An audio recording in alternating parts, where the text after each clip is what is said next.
आज हम लोग परफेक्ट संख्याओं का ट्रिक के माध्यम से अंडर रूट, वर्गमूल, स्क्वायर रूट ज्ञात करना सीखेंगे। आप लोग देख रहे होंगे कि मैं 1 से लेकर 10 तक की संख्याओं का वर्ग लिख रखा हूँ, जो हम लोगों को वर्गमूल ज्ञात करने में सहायक सिद्ध होगा। यह सिर्फ समझने के लिए लिखा गया है। 1 से 10 तक का वर्ग तो आप लोगों को याद होगा ही। आइए देखते हैं। 1 का वर्ग 1 होता है, 2 का वर्ग 4, 3 का 9, 4 का 16, 5 का 25, 6 का 36, 7 का 49, 8 का 64, 9 का 81, 10 का 100 होता है। अब इसमें हम इनके इकाई का अंक जो है उसको देखते हैं।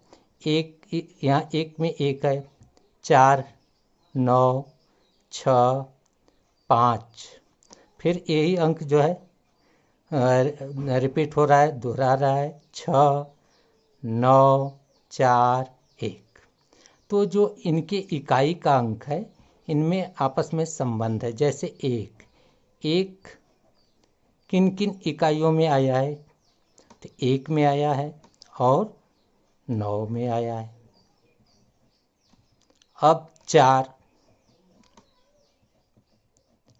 जो है 2 में है और 8 में। 9 अगली इकाई 9 है इकाई का, तो 9 देखें 3 में है और 7 में है। 9 के बाद 6 को देखते हैं। 6 4 में है और 6 में है। 5 सिर्फ 5 में ही होता है और किसी में नहीं होता है, तो 5 में। अब इसी तरह 0 सिर्फ 0 में ही होता है। तो अब यहाँ पर हमको ये ध्यान में रखना है कि जो इकाई के अंक में आपस में जो संबंध है, जैसे 1 सिर्फ 1 में आता है और 9 में आता है। 4 जो इकाई का अंक सिर्फ 2 के वर्ग में आएगा और 8 के वर्ग में आएगा। 9 3 के वर्ग में आएगा, 7 के वर्ग में आएगा। 6 4 के वर्ग में आएगा और 6 के वर्ग में आएगा। 5 सिर्फ 5 के वर्ग में आएगा। 0 सिर्फ 0 के वर्ग में आएगा। चलिए इस सवाल को हम लोग देखते हैं कि कैसे इस ट्रिक के माध्यम से हल होता है।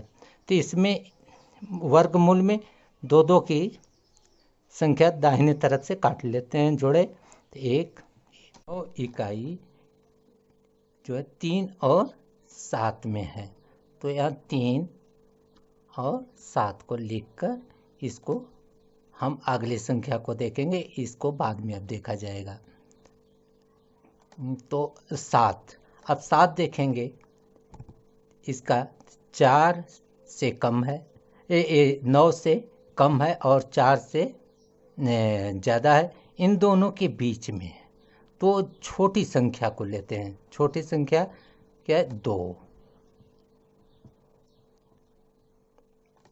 अब हम देखेंगे कि या तो इसका 23 होगा या तो 27 होगा। अब 23 होगा या 27 होगा, इसमें निर्णय करने के लिए हम क्या करते हैं, इस 2 में उसकी अगली संख्या क्या है? 2 की अगली संख्या 3, या 2 में 1 जोड़ दें तब भी 3 हो जाएगा, अगली संख्या मिल जाएगी, तो ये हो जाता है 6। अब देखते हैं 6 7 से छोटा है या बड़ा, तो ये क्या है? 6 यहाँ पर जो है 7 ज़्यादा है, बड़ा है, तो बड़ी संख्या, जब बड़ा यहाँ रहता है, ज़्यादा रहता है, तो ज़्यादा वाली संख्या या बड़ी वाली संख्या लेते हैं। तो यहाँ पर क्या लिया जाएगा? 27। इसका वर्गमूल कितना हो जाएगा? 27। अब देखते हैं दूसरा एग्जाम्पल को। 2 के संख्या का हम इसमें ले लें, 2 और 2। अब यहाँ पर देखें 6 किन अंकों के बीच में आता है इकाई में, तो 6 4 और 6 दोनों में आता है। तो अब यहाँ 4 और 6 लिखकर इस संख्या को छोड़ देंगे। अब अगली संख्या को देखेंगे 73। इस वर्ग में किसके बीच में या किसके आसपास आता है? तो हम यहाँ देख रहे हैं 81 है और ये है 64। इन दोनों के बीच में 73 आएगा। तो जब बीच में आता है तो छोटी संख्या ले लेते हैं। तो छोटी संख्या क्या लिया जाएगा? 8। अब यहाँ पर वही तरीका है। अब 8 में उसकी अगली संख्या का गुणा कर देते हैं। तो 8 की अगली संख्या 9। 8 9 72। अब इसमें हम देखते हैं कि ये 73 है और ये 72 है, तो यहाँ ज़्यादा है। तो ज़्यादा है या बड़ा है तो बड़ी संख्या ली जाती है। तो इसका वर्गमूल हो जाएगा 86। अभी देखिए कितना जल्दी हो रहा है। आगे देखते हैं इसमें तीसरे उदाहरण को। दाहिने से 2 2 का जोड़ा काट लिए। यहाँ 4 है। 4 में आप देखेंगे इसके इकाई के अंक कहाँ कहाँ पर हैं? 2 में है और 8 में है। तो 2 लिख लेंगे और 8 लिख लेंगे। अब इसको छोड़ देंगे। अब देखेंगे 96। 96 किस में? 9 का 81 होता है, 10 का 100। तो इन दोनों के बीच में है। बीच में होने के कारण छोटी संख्या को ले लिया जाता है, 9। अब यहाँ देखेंगे उसी तरीके 9 का अगली संख्या 10, आपस में गुणा कर दिए 90। यहाँ देखेंगे ये कम है या ज़्यादा? ये ज़्यादा है। ज़्यादा होने से बड़ी संख्या को ले लेंगे। इसका वर्गमूल कितना हो जाएगा? 98। अब इसे तरह इसका देखें, 2 का इधर 3 है तो 3 को एक साथ रख लीजिए, कोई बात नहीं। अब इसका 4 देखेंगे। 4 ये है, 4 का क्या है? 2 और 8 है। तो यहाँ 2 और 8 लिख दीजिए। अब 104 देखना है। 10 का तो हमको 100 है। अब यहाँ 11 का भी वर्ग लिख लिया जाए। 11 का 121 होता है। तो अगर आगे देखना होता है तो इसमें बढ़ा लेते हैं।